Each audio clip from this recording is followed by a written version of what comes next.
어제 브리핑을 열고요. 영흥도 낚싯배 사고에 대한 설명을 했습니다. 조사 결과가 나왔는데 야간에는 2인 1조로 근무를 해야 되는데 그걸 지키지 못했네요. 예, 그렇습니다. 어제도 말씀드린 것처럼 이게 육상으로 치면 엄청나게 큰 트럭이 경찰을 받은 거에 비유되는 사고라고 말씀드렸는데 그 큰 트럭에 해당하는 급유선, 예. 선장과 갑판원이 이렇게 야간 시간에는 2인 1조로 근무를 했어야 되는데 일단 갑판원은 식당에 가 있었고 그다음에 혼자 근무하던 선장도 전방 주시 의무를 태만히 한 것으로 본인의 진술에서 드러났고 여러 가지 피해갈 줄 알았다. 피해갈 줄 알았다. 예. 네. 그래서 일단 이렇게 큰 사고를 냈기 때문에 이렇게 과실치사와 과실치상의 혐의는 뭐 일단 무조건 인정되는 부분이라서 해경이 구속영장을 신청했습니다. 아시겠지만 이제 경찰이 신청하면 검찰이 그거를 검토해서 이제 정식으로 법원에 청구하는데 아직 그 인천지검이나 이쪽 검찰이 청구했다는 뉴스는 안 들어왔고요. 검찰이 해경이 신청한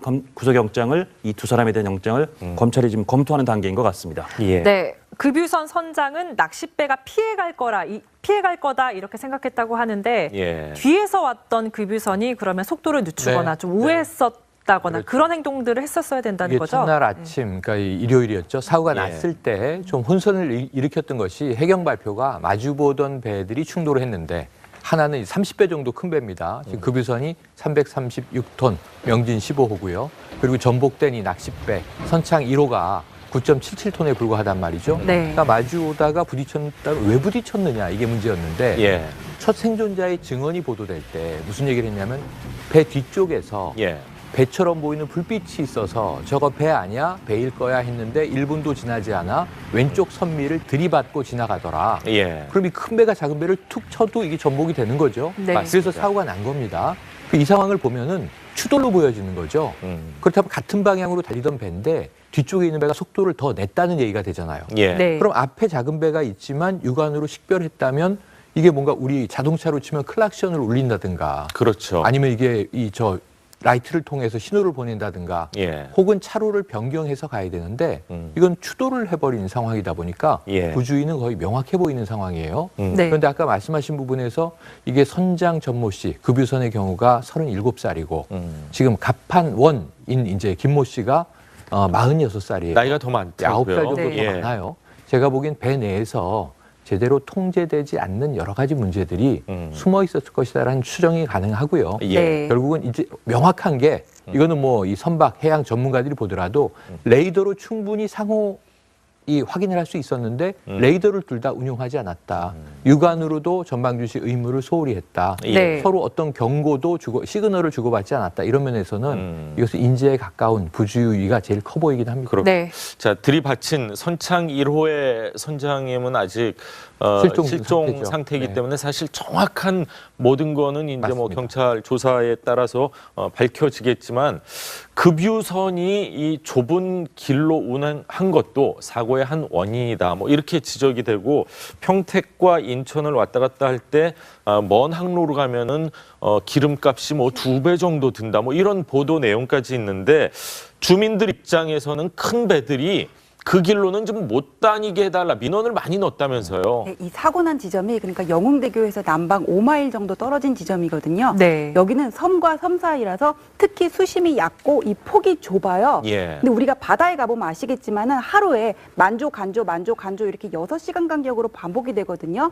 이 사고 당일날 이 지역에 가장 수면이 높았던 그 시간이 새벽 3시에서 4시 사이예요. 그럼 6시까지 어느 정도 물이 반은 빠졌을 때란 말이에요. 그러니까 이 지역을 운행하는 선장이라면은 이 선체가 바닥에 부딪힐까봐 이렇게 속력을 내야 될 수 있는 그런 시간인데 더군다나 이렇게 돌아가게 되면 안전한 지역으로 돌아가게 되면 1시간이 더 걸리니까 속력을 냈던 게 아닌가 싶어요. 근데 이런 문제가 있으니까는 이렇게 좁은 수로를 중대형 선박들이 다니면 아무래도 위험하잖아요. 그래서 안 그래도 주민들이 이런 문제점을 지적하면서 민원을 제기를 했었는데 이 급유선 같은 경우에는 대형 선박에는 포함이 안 된다 그래요. 이런 중형 선박 같은 경우에는 법적으로 지정 항로를 준수할 의무는 없다고 봅니다. 없다 그래요. 그러니까 어디까지나 뭐 이거는 법의 사각지대라고 볼 수 있는 거죠. 급유선이 1차 책임이 있다. 또는 낚싯배도 좀 책임이 있다. 이렇게 네. 전문가들의 그 원인 분석이 좀 엇갈리는 상황에서 지금 해경이 급유선에 CCTV와 GPS를 확보했다고 하거든요. 네네, 이게 좀 그렇습니다. 실마리가 되어야겠네요. 이거는 명확하게 나올 것 같습니다. 지금 전 변호사님이 아주 핵심 문제를 정확하게 짚었어요. 예. 과속을 했다면 왜 과속을 했을까? 지금 이제 물이 빠지기 전에 거기를 빨리 수로를 통과해야 되는 문제가 있었던 거죠. 급유선에는. 그러니까 이제 완전히 이제 저수심이 되기 전에 이 큰 배는 큰 바다로 나갔어야 하는 상황입니다. 그렇죠. 그러니까 네. 속도를 낼 수밖에 없었던 거고 낚싯배들이 많이 출몰하는 지역이라는 것을 너무나 잘 알고 있었는데 이제 GPS와 이제 우리가 CCTV를 확인해 보면 서로 어떤 경고도 주고받지 않았고 확인하지 않았다. 알아서 피할 줄 알았다는 말이 저는 본심에 가까울 것으로 추정을 해봅니다. 예. 그렇지 네. 않고서는 예. 뻔히 코앞을 지나는 배를 들이받을 이유는 전혀 없거든요. 네. 그러니까 결국은 서로 알아서 피할 줄 알았는데 서로의 존재가 그렇네요. 항시 출몰한다는 걸 알고 있었는데 어찌 보면 너무나 이 지역을 잘 아는 두 배의 선장. 예. 네. 하지만 배의 목적은 완전히 다른 낚시 그렇네요. 포인트로 손님을 빨리 날라야 하는 최대한 빨리 연료를 아끼면서 이제 물이 도착지로 빠지는 가야 거, 하는 예. 네. 또 그 수로를 너무 잘 알고 있는 그러니까 어찌 보면 알아서 상대가 피해 주겠지 않은 아니란 생각으로 이 충돌이 발생한 것이 1차 원인이라고 한다면 네. 이 인재임은 피할 수 없을 것 같고요. 결국은 같은 방향으로 가다 추돌한 것이 GPS와 CCTV 확인 결과 예. 드러날 것으로 예상을 해봅니다. 구조를 할 때 보니까 뭐 잠수사나 뭐 경찰들이 바다 위에 서 있을 정도로 네네. 물이 많이 빠져 있더라고요. 네. 자, 해경 이야기를 좀 하겠습니다. 해경의 대응도 논란입니다. 해경이요, 사고 신고 시간을 4분 앞당긴 6시 5분으로 또 수정을 했습니다. 이 신고 시간이 이렇게 지연된 거 혼선이라고 봐야 될까요? 뭐 조작이라고 봐야 될까? 어떻게 봐야 됩니까? 조금은 전 의도가 담긴 혼선 같습니다. 예. 네. 원래 첫 브리핑에서 해경이 사고 발생 시간을 오전 6시 9분이라고 했다가 그렇죠. 그 이후에 6시 5분으로 바로 잡았습니다. 네. 그리고 그 사고 발생 그 지점도 항만에서 처음에 1해리 떨어진 곳이었다고 했다가 정확한 좌표로 측정했더니 0.6해리가 맞더라. 예. 이게 오늘 조선일보 기자 시각이라는 컬럼에 나온 내용인데 네. 그럼 어떤 얘기냐면은 원래 실상보다 더 먼 거리를 그렇죠. 그리고 실상보다 더 늦게 발생했다라고 조금은 이렇게 포장하고 싶었던 게 아닌가. 그래야 구조가 좀 늦고 가서 여러 가지 대응이 늦었던 부분에 대해서 상당히 그 부분이 좀 완충된다. 예. 네. 그래서 약간은 의도적으로 해경이 그런 부분을 노리고 거리를 좀 늘리고 발생 시간을 조금 뒤로 늦추려고 하다가 예. 수정하는 게 아닌가라는 생각이 솔직히 듭니다. 여러 네.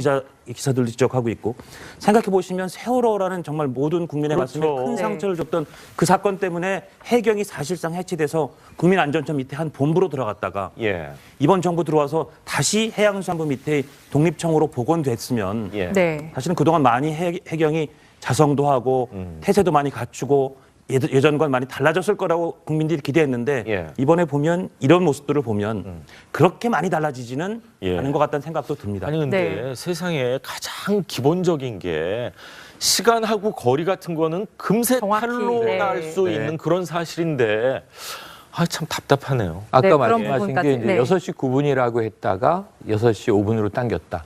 최초에는 6시 12분이라고 12분 했어요. 이었죠. 예. 그러니까 사실은 2번 변경한 셈이 됐고요. 저는 그 왜 그런 것이냐. 자, 그러면 도착 시간을 조금이라도 좀 좁게 잡고 싶었을 의도가 있었을 수 있겠다. 뭐 이 네. 생각은 그럴 수 있다는 생각이 드는데 문제는 뚜껑을 열어보니까 아예 밑바닥을 다 들여다보고 나니까 너무 이게 분노스럽다기보다는 슬퍼요. 뭐냐면 이게 인천구조대와 평택구조대가 출발했는데 왜 이렇게 늦게 도착했을까? 전 납득되지 않은 게 이 정말 전복된 선창 1호는 예. 출항한 지 5분 만에 사고가 났는데 그렇죠. 그럼 거리라는 건 물리적인 거니까 예. 네. 뭐 아무리 저 유속으로 떠내려갔다 해도 얼마나 갔겠어요? 저 침몰 지점은 명확한 겁니다. 예. 근데 거기까지 왜 해경이 가는 데는 1시간 이상이 걸려야 하는 것인가? 네. 이게 너무 궁금했어요. 그런데 이제 해경의 설명을 보니까 배가 고장이 났다. 예. 다른 네. 배로 가야 했다. 근데 다른 배가 이게 민간 어선이더군요. 육로로 영흥 파출소까지 이동을 했고 52km의 길을 육로로 갔고 예. 파출소에 갔더니 배도 없었어요. 고속단정은 이미 출항을 했는데 민간 어선을 빌려서 가야 됩니다. 네. 그러니까 시간이 하세월이 걸리고 있는데 그렇죠. 그럼 배 2대는 있는데 왜 못 썼습니까? 자, 레이더가 달려 있고 신형 빠른 배는 마침 고장이 나 있었습니다. 네. 그럼 재래식 구형배가 있었다고 하는데 그건 왜 출항을 안 했습니까? 그건 레이더가 없어서 어두운 야간에는 못 나갑니다. 출동할 수 없는 상태였다. 그런데 결국은 또 고속 보트가 하나 나가긴 했는데 도착하는 데까지 시간이 오래 걸렸는데 거의 이것은 뭐 앞에 시야를 볼 수 없는 상황이라 가다 서다 길을 찾느라고 돌아 오래 걸렸다. 그러면 모든 늦게 도착할 수 있는 조건을 다 갖추고 있어요. 네. 세상에 이런 구조대가 있나 싶을 정도예요. 조 변호사님, 정말 뭐 해경이 해상이 아닌 육로로 갔다, 이건 사실 정상적인 상황은 아니죠. 정상적인 상황은 아니죠. 이게 그러니까 정리를 하자면은 예. 영흥파출소 구조정이 도착한 시간은 6시 42분이에요. 네. 그리고 평택 구조대는 7시 17분이고 7시 43분에 인천 구조대가 갔어요. 예. 근데 영흥파출소 구조정은 또 13분이 지연됐는데 그게 민간 선박이랑 이렇게 묶여 있어가지고 풀고 가느라 13분을 이미 허비를 했고 예. 갔는데 또 이게 잠수할 수 있는 수중 요원이 없었어요. 없었죠. 네. 그리고 평택 구조대가 늦었던 이유는 양식장이 많고 수심이 얕아서 그랬다고 하는데 우리나라 바다는 대부분 리아스식 해안이라 그래가지고 다 그런 구조거든요. 네. 그렇죠. 그리고 인천 구조대는 지금 말씀하셨던 것처럼 두 개가 이제 고장이 나고 한 대는 고장이 나고 한 대는 야간 레이더가 없어서 출발을 못 해가지고는 한 52km 정도 영흥 파출소까지 육로로 간 다음에 거기서 이제 민간 어선을 가지고 출발을 했고 결국 이제 가장 나중에 도착한 7시 43분에 1시간 30여 분 골든타임 훨씬 지나서 도착한 인천 구조대가 그나마 선체에 있었던 3명을 구할 수 있었던 거죠. 조금만 더 빨리 갔었으면 더 구할 수도 있는 상황이었었던 것 같은데 그렇죠. 평상시에도 네. 배 관리 문제가 있었다는 생각이 드는데요. 아니 그러니까 우리가 군도 그렇고 해경도 그렇고 경찰도 그렇지만 수많은 경찰관은 파출소에서 야간 당직을 하면서 밤을 셉니다. 수많은 인원들이요. 예. 혹시라도 발생할까 싶은 범죄를 막기 위해서, 즉시 출동하기 위해서죠. 우리 이영학 사건 때 경찰이 그렇게 수색을 했는데 왜 이영학 집을 안 갔을까 안타까워했어요. 이 세월호도 마찬가지입니다만 또 군도 이번에 제2의 사태를 보면은 이 혹여라도 발생할 위험 때문에 24시간 그 수많은 장병들이 전선을 지키고 있지 않습니까? 네. 그럼 해경은 혹여라도 이런 사고가 날까 봐 즉시 출동하기 위한 태세를 갖추고 24시간 교대로 근무를 하고 있는 거잖아요. 근데 사고가 딱 났는데 정작 출동하려고 했더니 배가 다 고장나서 안 되고 야간이라 안 되고 네. 육로로 갔더니 민간 어선을 빌려야 되고 그 왜 밤새고 지키는 겁니까? 이럴 거면. 제 말씀은. 그래서 이 1시간 40분 걸려서 갔는데 세 군데서 동시에 갔는데 먼저 도착한 배는 속수무책으로 배회하고 있었고 바다를. 두 번째로 도착한 쪽은 제대로 뭐 잠수 구조를 할 수가 없었고 가장 늦게 도착한 팀이 물속으로 뛰어들었더니 3명이 살아 있었고 말씀하신 대로 이걸 가정해 보면 그렇죠. 조금 네. 빨랐다면 단 몇 분이라도 우리가 뭐 전원 구조 기대가 아니더라도 몇 분이라도 안타까운 생명을 더 구조할 수 있지 않았을까? 그렇다면 네. 이 부분에 있어서는 상시적으로 이 해경이 대기하고 있는 상태에 상당한 문제가 있다. 저도 뭐 공군 정비병으로 복무를 했습니다만 네. 닦고 조이고 기름 치우는 이유는 유사시에 최대한 빨리 전투기를 그렇죠. 띄우기 위해서거든요. 그럼 그러한 태세를 갖추고 있을 텐데 왜 이렇게 안일한 대목들이 구멍이 숭숭 뚫려 있었는지 이 부분은 세월호 정말 참사 때와 그대로인 것 그러니까 같은데요. 나아진 것이 없다. 그러니까 하나 좀 박수 쳐드릴 것은 경주 지진 겪고 1년 후에 포항 지진 왔을 때 기상청의 대응은 많이 빨라졌잖아요. 네. 정말 빨라졌잖아요. 정신 차리면 되잖아요.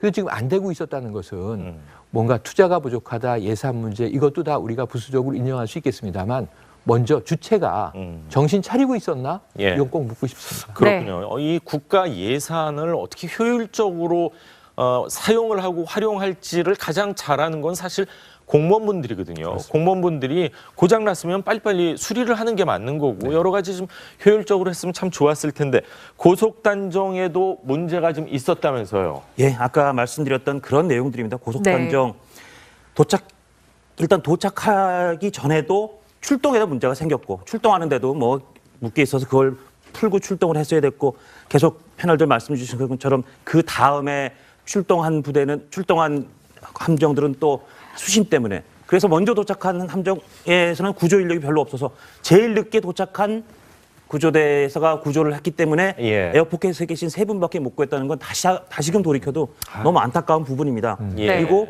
그 3분도 사실은 이 구조대가 살렸다고 하기보다는 썰물이 살렸다 그런 얘기가 나오는 게 썰물이 물이 빠졌기 때문에 그나마 숨 쉴 공간이 조금 있었고 그 숨 쉴 공간에서 정말 마지막에 그냥 말도 하지 마라. 이 공기를 조금 아끼자. 그렇죠. 그러면서 세 분이 사투한 끝에 대한민국 해경은 어떻게 보면 가장 늦게 도착할 수 있는 길을 돌고 돌아서 도착한 마지막 구조하는 해경에게 세 분들이 구조됐다는 건 세 분들이 스스로 살아났다라고 해도 과언이 아닐 정도로 참 안타까운 장면들입니다. 네, 구조돼서 생존한 분들도 하지만 구조되고도 숨진 피해자의 사연들까지 더해져서 좀 안타까움이 전해지고 있는데요. 맞습니다. 9년 동안 치매 노모를 돌봤던 아들이었다면서요. 네, 이런 사고가 나면 꼭 이런 안타까운 이야기들이 또 들리기도 하는데 이번에 사망한 강모 씨의 경우에는 9년 동안 이제 노모를 돌보면서 이게 대소변도 다 받아내고 극진히 보살폈다 그래요. 그리고 어머니가 돌아가신 뒤에는 영정 사진을 보면서 그리워하다가 이제 어머니가 돌아가신 뒤에 그런 아픔을 달래기 위해서 주말에 등산이나 낚시 같은 취미를 찾았는데 이런 변을 당했다고 하는데 이분 학교 교직원으로 일하면서도 늘 밝게 웃고 항상 굳은 일도 마다하지 않는 그런 분이어서 더 주위에 안타까움을 사고 있습니다. 예, 네. 그렇군요. 자, 형제가 함께 낚시를 갔다 동생만 살아온 경우도 있는데 동생은 지금 뭐 뉴스를 못 본다 이런 이야기까지 하고 있는데 자, 이 동생은 구명조끼가 조금 나중에 부풀어서 살아남았다 이런 얘기가 나왔는데 구명조끼를 언제 입냐 이것도 굉장히 중요한 것 중요한 같아요. 대목입니다. 그러니까 배가 전복돼서 지금 빠져나갈 통로가 없는 상황에서는 배 아래를 통해서 수면으로 올라와야 되죠. 그럼 물 아래로 가라앉았다 올라와야 되는데 구명조끼를 입고 공기가 들어있는 상태면 부력 때문에 물 아래로 잠수할 수가 없는 겁니다. 네. 선실에서는 더 위험하다. 그러니까 전문가 얘기는요. 구명조끼 사용법을 잘 알아야 되는데 선실에서는 벗어두고 있거나 그렇죠. 끈을 당겨서 부푸는 거라면 아직 공기를 집어넣지 않고 있어야 하고 물 밖으로 배 밖으로 나올 때 구명조끼가 부풀어 있어야 하고 세월호 사고 때 사실 이게 어느 정도 이제 국민들한테 이렇게 알려졌다고 생각을 했는데도 불구하고 아직도 궤도는 부족하다. 낚시 인구는 엄청나게 늘었는데 말이죠. 그래서 지금 형제의 희비가 엇갈린 게 형은 사망한 채 선실에서 발견이 됐고요. 이 동생은 구명조끼가 부풀어 있지 않은 바람에 깨진 창틈으로 빠져나와서 물 위로 올라와서 끈을 잡아당겨서 공기를 이제 주입했습니다. 그리고 구조가 됐거든요. 유일하게 선실에서 자력으로 살아나온 생존자 1인입니다. 근데 이 동생이 뉴스를 켜면 이제 형의 사망 소식이 계속 나오니까 이 아마 트라우마가 굉장히 큰 것 같습니다. 그래서 형제의 생사가 구명조끼 하나 때문에 엇갈린 요즘 뭐 바다 낚시 인구가 뭐 300만을 넘어서 등산 다음으로 이 동호인들이 많다 이런 얘기가 나오는데 낚싯배를 이렇게 개조하는 경우가 종종 있다면서요? 이게 지금 다 어선을 개조한 낚싯배입니다. 2년 전에 제주에서의 돌고래 호도 그렇고 이게 2000년에 건조된 배니까 뭐 아주 선령이 오래되진 않았어요. 그렇네요. 17년 정도 됐는데 2006년경부터 이게 어선일 때는 이 고기를 많이 실어야 되잖아요. 무게가. 선원 5명이 탑승하는 어선이었어요. 그런데 문제는 이게 어창이라고 해서 물고기를 담는 창고를 다 선실로 개조를 한 겁니다. 그러면서 20명의 손님을 태울 수 있는 배로 개조가 된 거예요. 그런데 이게 불법은 아니지만 무리한 징계 축이 아닌가 하는 것은 우리가 좀 의심을 해봐야 될 대목이고요.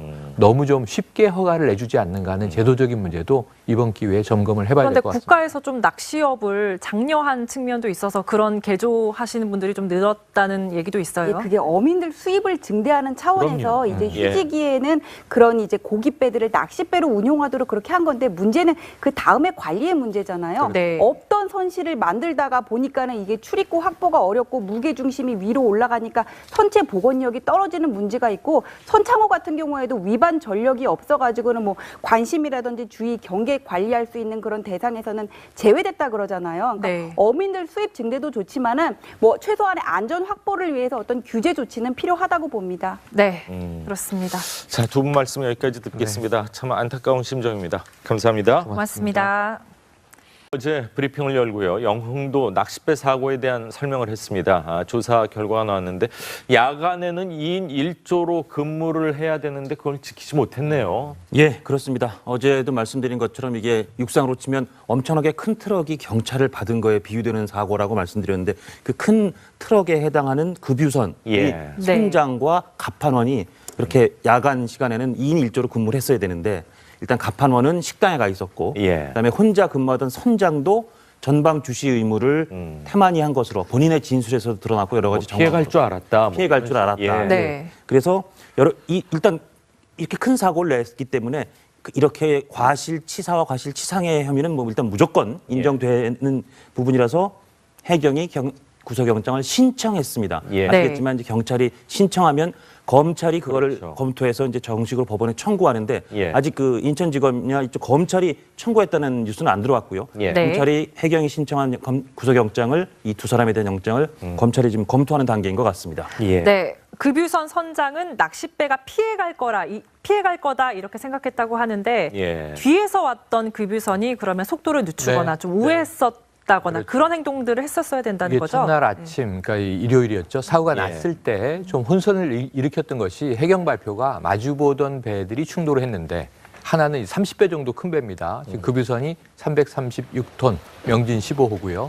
그리고 전복된 이 낚싯배, 선창 1호가 9.77톤에 불과하단 말이죠. 그러니까 마주오다가 부딪혔다면 왜 부딪혔느냐 이게 문제였는데 첫 생존자의 증언이 보도될 때 무슨 얘기를 했냐면 배 뒤쪽에서 배처럼 보이는 불빛이 있어서 저거 배 아니야? 배일 거야 했는데 1분도 지나지 않아 왼쪽 선미를 들이받고 지나가더라.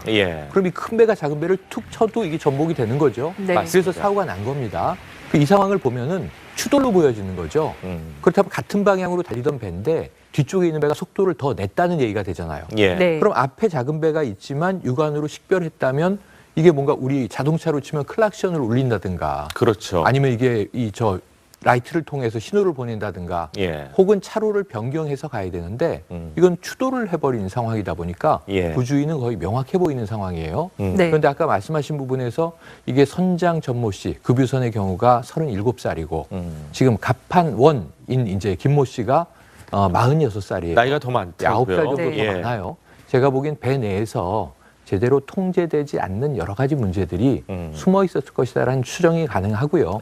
결국은 이제 명확한 게 이거는 뭐 이 선박 해양 전문가들이 보더라도 레이더로 충분히 상호 이 확인을 할 수 있었는데 레이더를 둘 다 운용하지 않았다. 육안으로도 전방주시 의무를 소홀히 했다. 서로 어떤 경고도 시그널을 주고받지 않았다. 이런 면에서는 이것은 인재에 가까운 부주의가 제일 커 보이긴 합니다. 자, 들이받친 선창 1호. 어디까지나 뭐 이거는 법의 사각지대라고 볼 수 있는 거죠. 급유선이 1차 책임이 있다. 또는 낚싯배도 좀 책임이 있다. 이렇게 전문가들의 그 원인 분석이 좀 엇갈리는 상황에서 지금 해경이 급유선의 CCTV와 GPS를 확보했다고 하거든요. 이게 그렇습니다. 좀 실마리가 되어야겠네요. 이거는 명확하게 나올 것 같습니다. 지금 전 변호사님이 아주 핵심 문제를 정확하게 짚었어요. 과속을 했다면 왜 과속을 했을까? 지금 이제 물이 빠지기 전에 거기를 빨리 수로를 통과해야 되는 문제가 있었던 거죠. 급유선에는.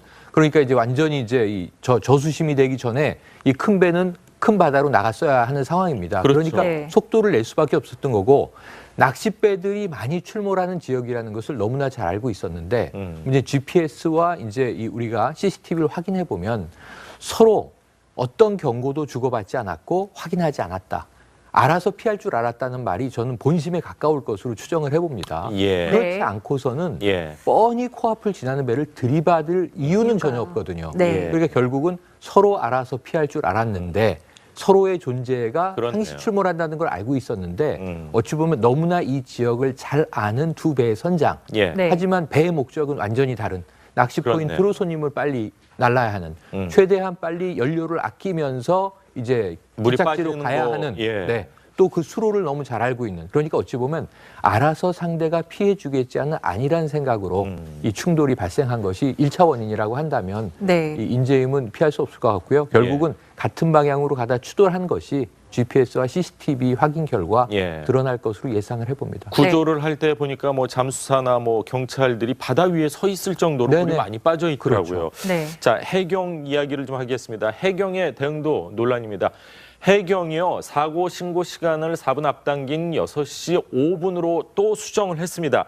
이 신고 시간이 이렇게 지연된 거 혼선이라고 봐야 될까요? 뭐 조작이라고 봐야 될까? 어떻게 봐야 됩니까? 조금은 전 의도가 담긴 혼선 같습니다.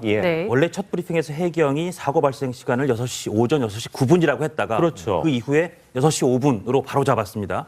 그리고 그 사고 발생 그 지점도 항만에서 처음에 1해리 떨어진 곳이었다고 했다가 정확한 좌표로 측정했더니 0.6해리가 맞더라.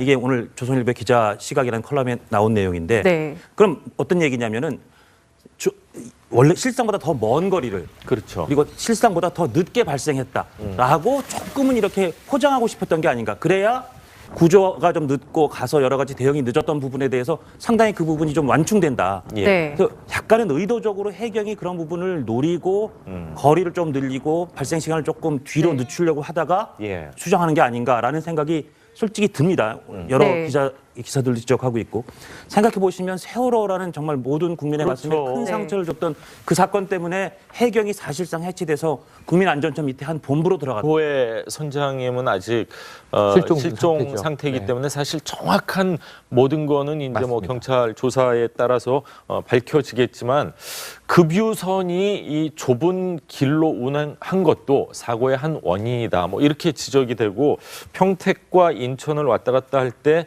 먼 항로로 가면은 기름값이 뭐 2배 정도 든다. 뭐 이런 보도 내용까지 있는데 주민들 입장에서는 큰 배들이 그 길로는 좀 못 다니게 해달라 민원을 많이 넣었다면서요. 네, 이 사고 난 지점이 그러니까 영흥대교에서 남방 5마일 정도 떨어진 지점이거든요. 네. 여기는 섬과 섬 사이라서 특히 수심이 얕고 이 폭이 좁아요. 근데 우리가 바다에 가보면 아시겠지만은 하루에 만조, 간조, 만조, 간조 이렇게 6시간 간격으로 반복이 되거든요. 이 사고 당일날 이 지역에 가장 수면이 높았던 그 시간이 새벽 3시에서 4시 사이예요. 그럼 6시까지 어느 정도 물이 반은 빠졌을 때란 말이에요. 그렇죠. 그러니까 이 지역을 운행하는 선장이라면은 이 선체가 바닥에 부딪힐까봐 이렇게 속력을 내야 될 수 있는 그런 시간인데 더군다나 이렇게 돌아가게 되면 안전한 지역으로 돌아가게 되면 1시간이 더 걸리니까 속력을 냈던 게 아닌가 싶어요. 근데 이런 문제가 있으니까는 이렇게 좁은 수로를 중대형 선박들이 다니면 아무래도 위험하잖아요. 그래서 안 그래도 주민들이 이런 문제점을 지적하면서 민원을 제기를 했었는데 이 급유선 같은 경우에는 대형 선박에는 포함이 안 된다 그래요. 이런 중형 선박 같은 경우에는 법적으로 지정 항로를 준수할 의무는 없다고 봅니다. 없다 그래요.